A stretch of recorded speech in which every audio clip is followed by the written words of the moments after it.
প্রত্যেক দিন কিছু আমলকে নিজের জন্য খাস করে নিন।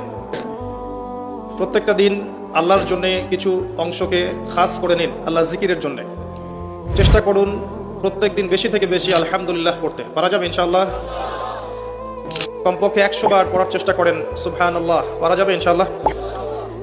100 বার চেষ্টা করেন সুবহানাল্লাহি ওয়া বিহামদিহি, সুবহানাল্লাহি ওয়া বিহামদিহি।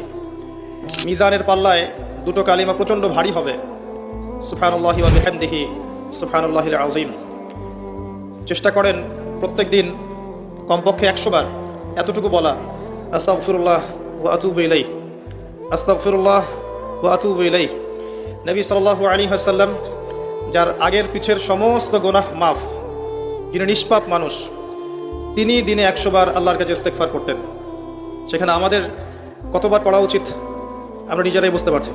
কমপক্ষে 100 বার বলতে চেষ্টা করি আস্তাগফিরুল্লাহ ওয়া আতুবু ইলাইহি। এবং সকালে এবং সন্ধ্যায় একবার করে বলার চেষ্টা করি সাইয়্যিদুল ইস্তেগফার। সাইয়্যিদুল ইস্তেগফার কোন বই পাবেন? আমি রেফার করি একটা বই, হিসনুল মুসলিম। এই বইটার অ্যাপসও পাওয়া যায় প্লে স্টোরে, এখানে পাবেন।